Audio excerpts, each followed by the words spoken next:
Hello everyone and welcome back to my channel. Today's video is going to be a little different from my usual content. So this time we're doing more of a laid back podcast style chat with some relaxing gameplay in the background. It won't be too long, just a cozy little session where we'll talk about a few aspects of Dreamlight Valley, the new update, and even a bit about me so you can get to know me better. We'll also dive into some other fun topics beyond Dreamlight Valley, and I will add the timestamps, so feel free to skip around to the parts that interest you the most. So grab a warm drink, get comfy, and let's jump right in. Alright guys, so first I want to address the language that you see on your screen whenever the character says something, or I open the settings, map, whatever that would be. So personally, I'm a language lover. Polish is my mother tongue, but English is my main everyday language. However, I also speak German, even though it's really rusty at the moment. And I love Spanish. So me changing the language for all the games that I play allows me to have daily contact with Spanish, even if I don't have anyone to talk to and practice my conversation in Spanish right now. Plus, it's just more fun for me to hear this language when I'm relaxing and unwinding. So now that you know kind of behind the scenes of why it is the way it is, I wanted to talk about the grind culture. And I don't want to offend anyone if you have some type of condition that forces you to really rush all the tasks, start paths, wherever. I'm not judging you, but personally I've also struggled with it. Even though I'm not diagnosed with anything that would bring an answer to why I try to rush game activities overall, I experienced it the hard way while playing Hogwarts Legacy. I love Harry Potter, so of course this game was like a dream come true, even though I still can't help but wonder why we don't have Harry Potter games like we used to have many years ago that were more like actually playing out everything that happened in the particular movie. And I still remember how much I loved playing the Chamber of Secrets on my PC, and looking back at it now, the graphics sucked. They were not the best at all, but let's be honest here, it gives some nostalgia, I would say, and different vibe overall. But anyways, I fell in love with Hogwarts Legacy, so I was playing non-stop whenever I could, rushing through the main story like crazy. And so I finished the main story and I felt empty. I saw this notification on my screen that I finished it and I just felt emptiness. And I realized that something is gone right now. I can't play it all over again because it's just not the same. And I can't finish this side quest because I like this feeling of purpose right now. And why would I want to finish them if I already finished the whole game? I might be able to come back to the game, but who knows when. It's been already more than a year as far as I remember, and I haven't been able to go back to it ever since, which really sucks. And I'm hoping that Hogwarts Legacy 2 will be amazing too, and it won't take them forever to develop the game. But as you can see from my story, I've ruined the experience for myself. And so after that, I promised myself I won't ever do that again with any other game I might potentially fall in love with in the future, because I still remember this feeling of, and now what? So going back to Dreamlight Valley, if you're watching this video, you also love this game, unless your algorithm brought you here for some other reason, I don't know. But you're aware of endless possibilities that it gives. Even when you finish the main story, the friendship quests, etc., the game is constantly being developed, and we have new content basically every week to keep us entertained. Then why do I see so many of us rushing and, in my opinion, some of us even bragging about finishing the new Starbucks within a few days? I see posts of people trying to get certain resources from other players just for the sake of not having to wait another day for the right amount of this item to spawn again. And again, I'm not talking about those of you who have some medical condition and you're okay with it, you're not trying to stop rushing or anything like that. But if the reason is something else, why do we do it to ourselves? Why do we rush and then complain that there's nothing else left to do? we end up abandoning games that at some point we loved and that became parts of our daily routines. So let me know in the comment section, what's your opinion on that? Have you noticed this or maybe experienced it yourself? And I'm not here to tell anyone how they should play their own games. But if you're someone like me, I wanted to tell you that it's okay to slow down. It's okay to finish the star path on its last day. It's okay to have 20 or 30 friendship quests open, as long as you enjoy the game and you enjoy the process. So don't feel like you're missing out on something, when in reality it's only about your perception. So as you probably noticed, I don't release the new update videos as soon as it appears. I don't search for leaks about dream snaps or other things because I'll still experience all of these things at the right moment. So I'm sorry if you prefer to know all of these things as early as possible. I will probably never be able to deliver this type of content for you. But if you're more into relaxed gaming, having this type of safe space to not be judged because you haven't unlocked something yet or you haven't seen this new feature yet, this channel is the right place for you. So this type of podcast video, let's call it this way, connected with gameplay, is something that I would like to introduce as a regular series now. So let me know if you like it, what topics you're interested in listening about. And of course I plan to make it still related to gaming topics, maybe new releases, but also I like to cover some different topics for you, just to sit down with a cup of tea in the evening and unwind, or maybe listen to it and take a look every now and then at the gameplay while cooking dinner for yourself or your family, so wherever suits you. Okay, so as you can probably see, I have plenty of different things on my mind that just change every minute. Let's go back to the new update. So if you saw one of my latest videos, you know that I love Aladdin. It's one of my favorite Disney movies. And I love the new rewards, the new realm, the new star path, even though the tasks are just as repetitive as they were in the previous star path, but still, I feel like it's so worth it to have all these items. The only thing that for me could have been done better is the house of Jasmine and Aladdin. It kind of looks poor in comparison to, for example, the patio in the realm.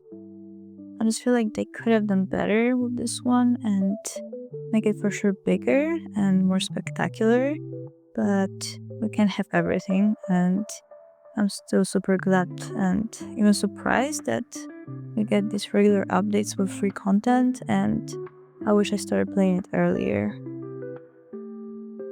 Another added feature in this update is the slow cooker, and so far I haven't even thought about unlocking it because it uses Dreamlight for cooking the meals, so I think that as long as we don't get tasks to make more than 10 specific meals, I'm fine without it.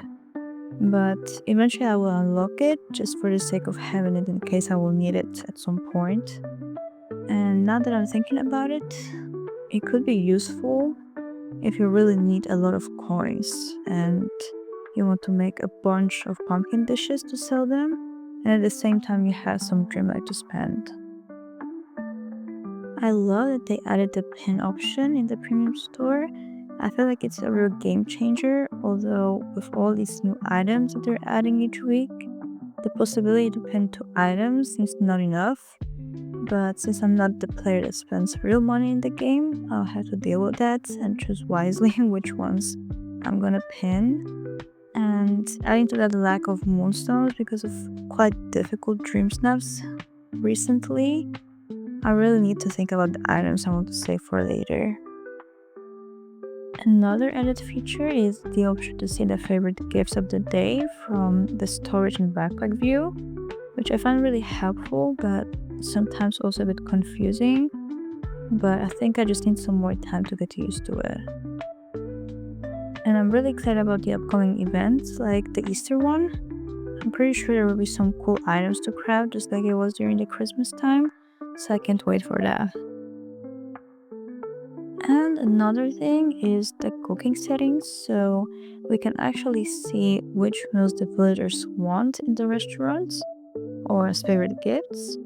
And I love this feature as well because I used to try to memorize the dishes, but usually I would memorize one or two, then serve them, and then memorize the rest. There were more villagers in the restaurant, so now I don't need to do that anymore, which is great.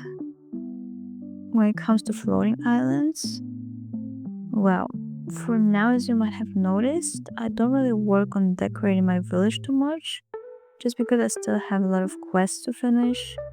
For example, I still haven't unlocked Stitch, and I assume he will have his house, so then I would need to rearrange some things. And I would like my biomes to be low maintenance later on, so mostly I decorate rooms in my house rather than the biomes. So going back to floating islands, I know they bring endless possibilities for decorating, but for now I'm only actually using one of them for harvesting pumpkins. And I guess I could also start doing the other side of it for dream snaps, but other than that, they're empty. So I think I won't really unleash their whole potential for quite a few months. It's also time for the new update for St. Patrick's Day, so you can see 3-leaf clovers and 4-leaf clovers spawning all the biomes that week. Of course, just like in real life, the 4-leaf clovers are pretty rare, so it's more difficult to get them, but you can craft them from 3-leaf clovers. And they all spawn pretty frequently, but sometimes they're tricky to find, so we will see how many I'll manage to get before the event ends. And also you can get a t-shirt for collecting 7 4-leaf clovers. And with the right amount of 4-leaf clovers, we can craft a special item, which is actually super cool. So I'm not gonna spoil it for you in case you want to be surprised. And we also got the information that the 4-leaf clovers spawn every 90 minutes.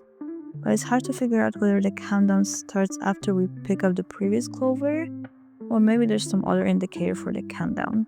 But either way, you can't see it in the footage since I recorded earlier. But at the moment I got 2 4-leaf clovers and I could craft 2 more. But since the event lasts a whole week, I'm not going to be crafting anything yet.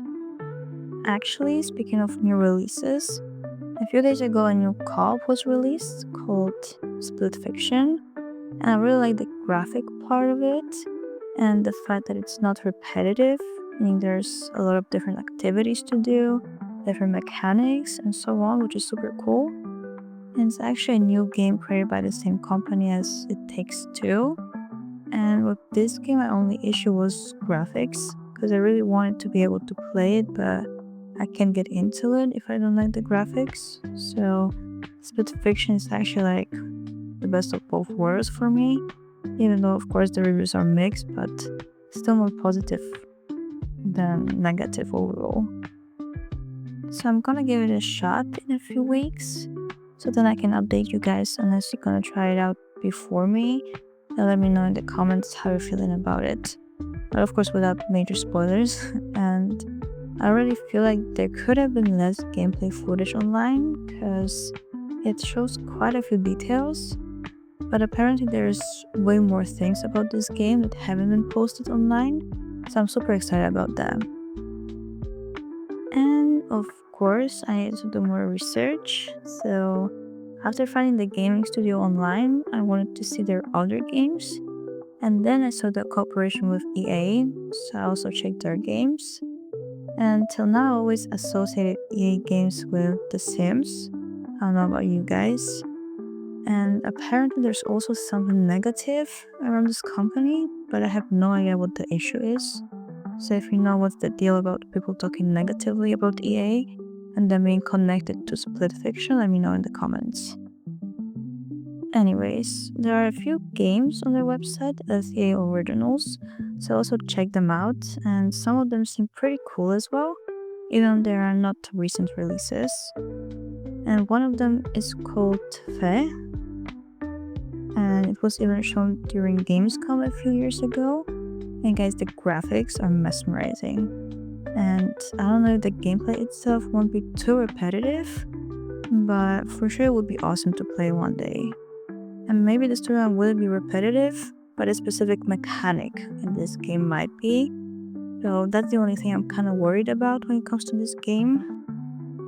And another game that I kind of liked was The Tales of Zhao, but it's a 2D side-scroll game, and normally I'm not a fan of these. I guess it takes me back to when I was a kid and it was the only type of games available, but instead of bringing this sense of nostalgia, it makes it boring for me. So when I saw Prince of Persia, The Lost Crown, I was super excited at first, and then I saw the actual gameplay and I had to say no. So the Tales is the same mechanics, but the trailer gave out more story behind the scenes, as well as the graphics, which are really good. So maybe one day I will try it out, but I'm still not sure. And the last game that I liked on their list is Wild Hearts. So again, I'm a huge aesthetics person, so I need to like the graphics of the game in order to play it. And here I like that the action takes place in Japan, so we have a beautiful scenery, and the gameplay is also more complex than I thought at the beginning. So I think I'm gonna get this game and see.